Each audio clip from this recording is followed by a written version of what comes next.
Jogando fora de casa, a Ponte Preta foi em busca da vaga milionária para a terceira fase da Copa do Brasil.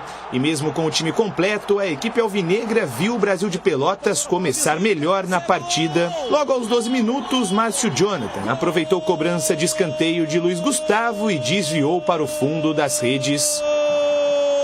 Do Brasil de Pelotas! Brasil. Precisando buscar o resultado, a Macaca passou a incomodar mais a meta defendida por Marcelo Pitol. O Everton, de longa distância, passou perto. No lance seguinte, Júnior Tavares, cara a cara com Pitol, chutou por cima. Mais recuado, o Brasil ainda teve a chance de ampliar com Da Silva. Gé, da lateral da área, parou no goleiro do Chavante. Na volta para a segunda etapa, mais um balde de água fria. Guilherme Nunes achou belo passe para Luiz Felipe, que chutou tirando de Kaique França para ampliar no Bento de Freitas. Do Brasil de Pelotas! Com a situação ainda mais complicada, a Ponte não tinha outra opção a não ser se mandar totalmente para o ataque. Leonaldi, em 2 oportunidades, passou muito perto de diminuir o marcador. Uma delas carimbando a trave de Pitol. Luiz Felipe e Júnior Tavares, de fora da área, também tentaram. Mas a noite realmente não era da Macaca. Final de jogo no Bento de Freitas e Ponte eliminada na segunda fase da Copa do Brasil. Eu não gostei disso. Personalidade de jogo. Nós não tivemos. Personalidade de jogo em posição técnica, tática e física. É de responsabilidade minha tudo. Você entende? Nós não competimos, nós apanhamos. Eu não estou falando que o Brasil bateu, saiu, não, nós apanhamos. Você entende? Porque você ter um zagueiro com a cotovelada, um volante com a cotovelada, você entende? É sinal de que o outro está querendo mais.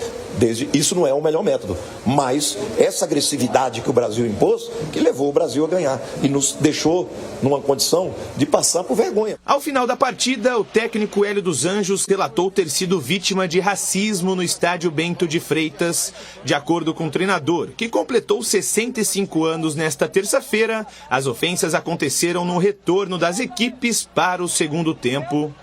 Mas esse tipo de situação aqui em Pelotas e no Rio Grande do Sul, ele acontece sempre. Ele acontece sempre. E depois a homofobia.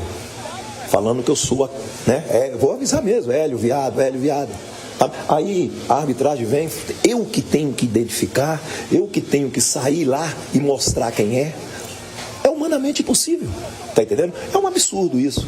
Né? Aqui é a cidade do governador, né? Aqui é uma cidade que tem uma representatividade cultural muito grande, não é isso? Então você escuta, ninguém está fazendo onda, não.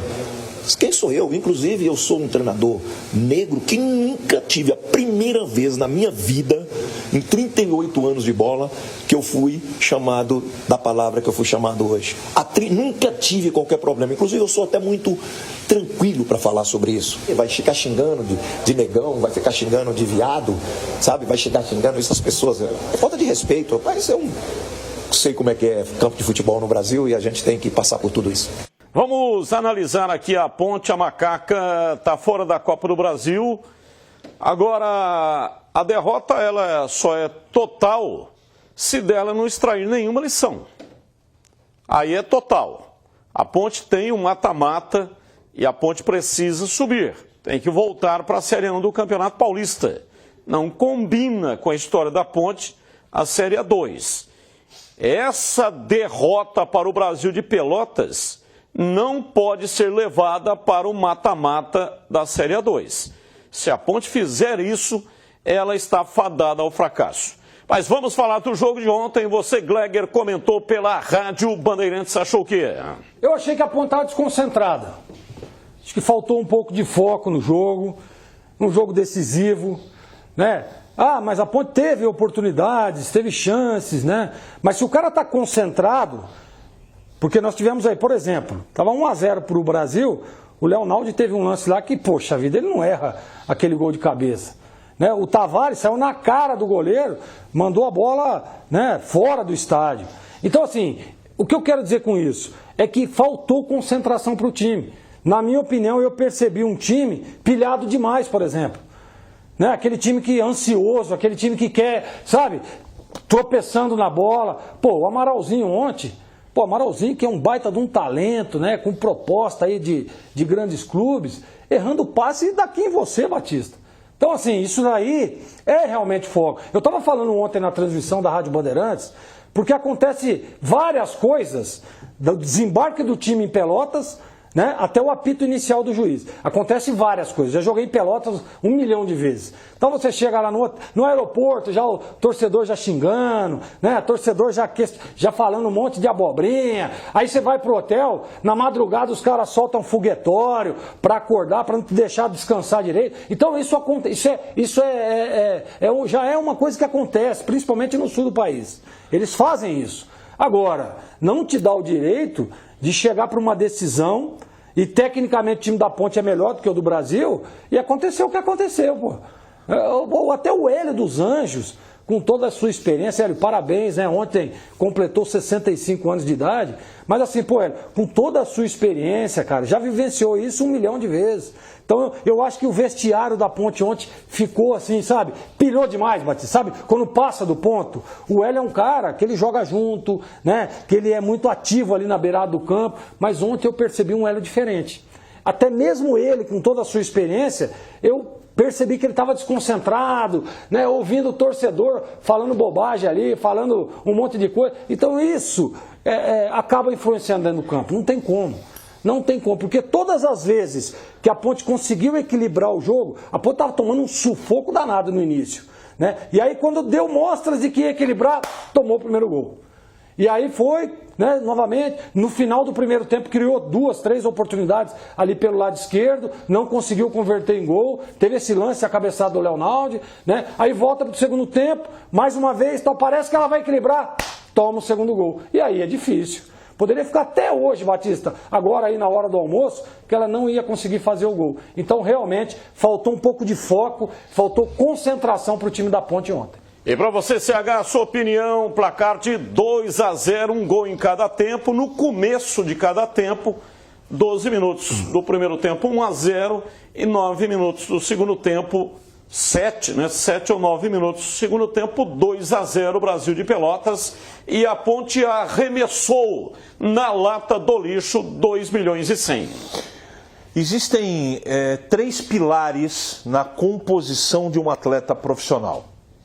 Os 3 pilares são parte técnica, parte física e parte emocional, comportamental. Se você não tiver um desses 3 pilares, você não é atleta profissional. Você pode jogar pra caramba, não tem o preparo físico, não consegue jogar hoje. Se você tem o preparo físico, você até joga, mas se não tem a parte técnica, é perna de pau. Agora você é um cara bom tecnicamente, tem preparo físico e emocionalmente, você é um cara despreparado, você não vai conseguir jogar. Toda vez que você for testado, como ontem, você não vai conseguir jogar. O jogo de ontem conversou comigo. E o que ele disse, o jogo de ontem? Que alguns jogadores tremeram. Nitidamente. O comportamento da Ponte, eu não estou tirando o mérito do Brasil de Pelotas, parabéns. Jogou como uma final de campeonato. Mereceu o resultado. Dividiu cada bola como se fosse um prato de comida. A Ponte não fez isso. A Ponte não fez isso. Se fosse tecnicamente um jogo equiparado e a Ponte perdesse, eu não estaria falando isso. Só que a Ponte não jogou. A Ponte estava desorganizada, desatenta. Por que você fica desatento numa partida de futebol? Ou porque você é mal treinado, ou você, psicologicamente, emocionalmente, você não está preparado. E o que aconteceu? Qual a interpretação que eu tenho?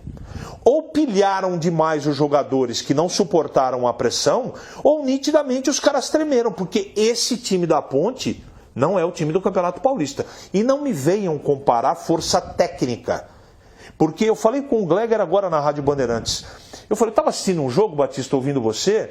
Eu falei, eu tenho que olhar os números da partida com detalhes para ver se eu não estou enxergando uma outra coisa, se eu não estou equivocado.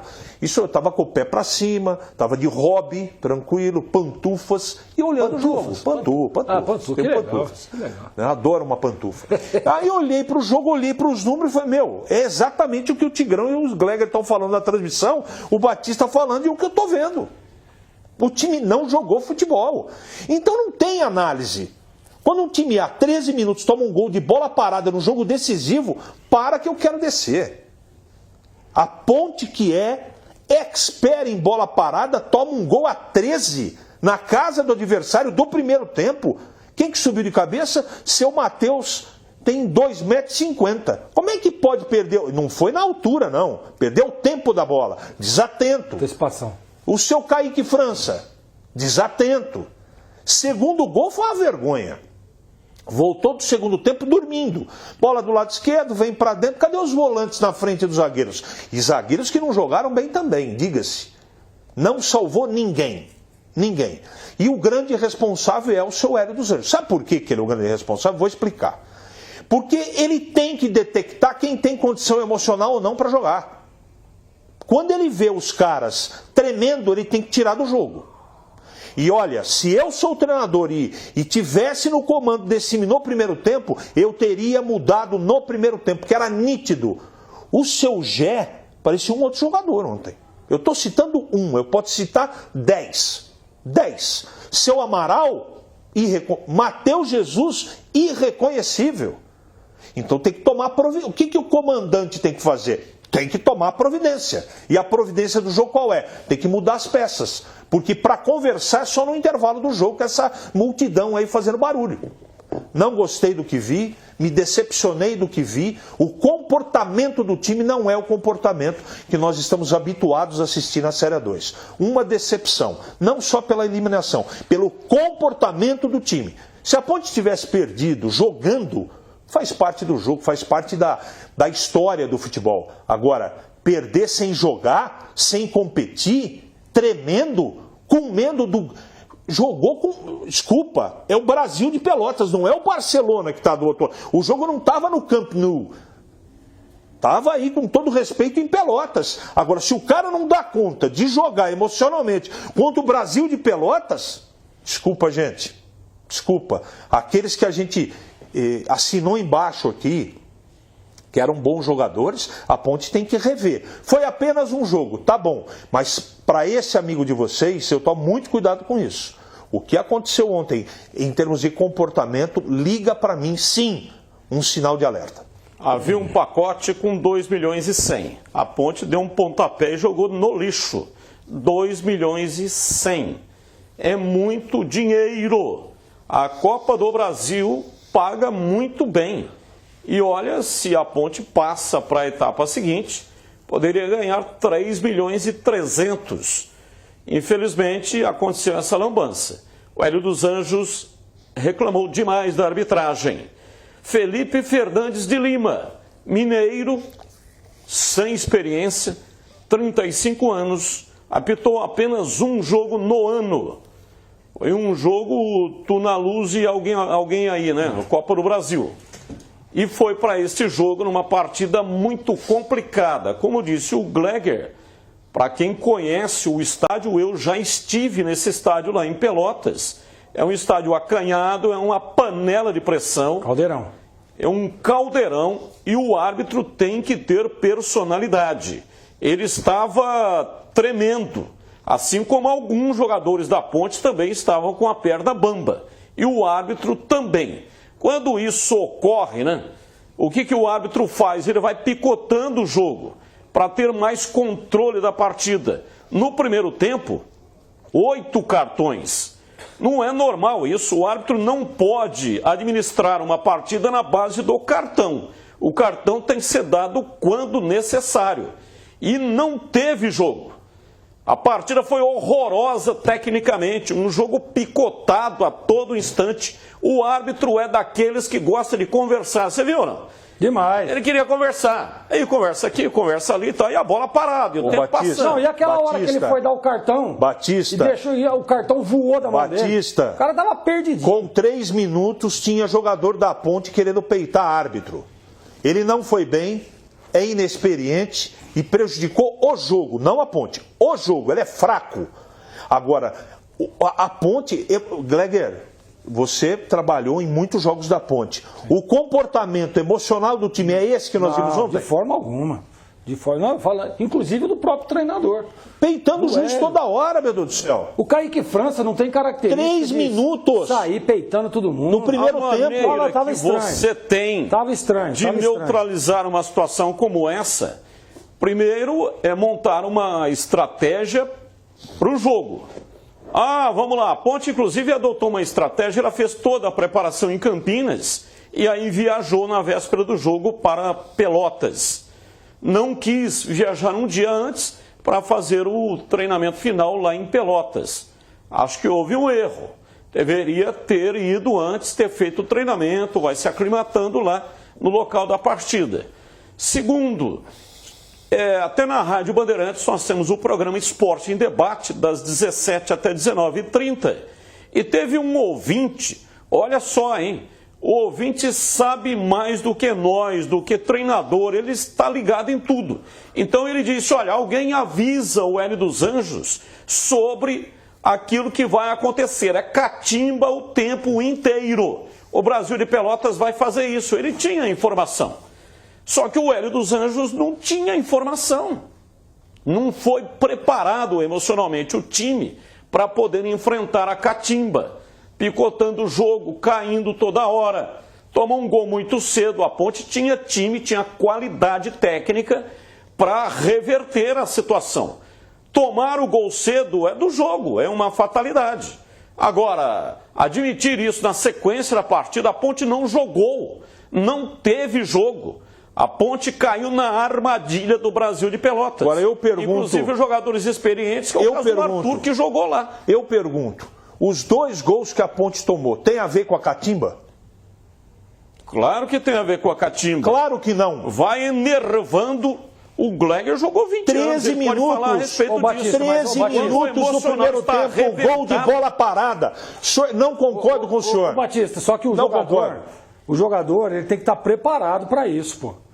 Pô, você vai jogar lá em Pelotas. Pô, quem não sabe, que jogador não sabe que vai chegar lá, os caras vão estar ganhando o jogo de 1-0, vai ter catimba, gente.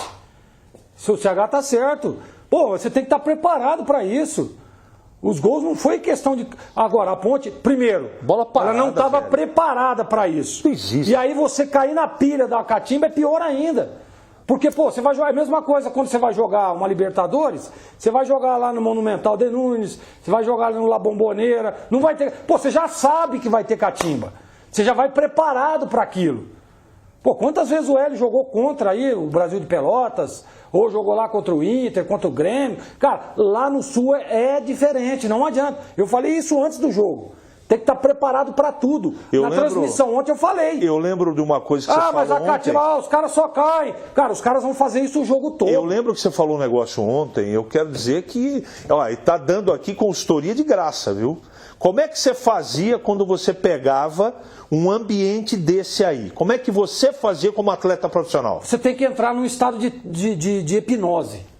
Senão você... Cara, se você começar a prestar atenção, que nem o Hélio, prestando atenção no que o cara da arquibancada tá falando. Cara, é estado de hipnose. No hotel, na pré-eleição... O Olimar Tesser. Não. Não, isso não. Não. Eu tô falando no estado... Não, isso aí é um estado que o cara tem que ter isso. O Gleger tá falando sério. O jogador. Mesma coisa, você vai jogar no Maracanã, lotado, né? Cara, se você ficar olhando pras luzes... Não, e a Bombonera? Lá, Bombonera. Bombonera tinha cara na década de 80, Batistinha, que ia com o celular dentro da calça pra ficar tirando foto. Nossa, que bonito. Nossa. Vai jogar bola, irmão. Pô.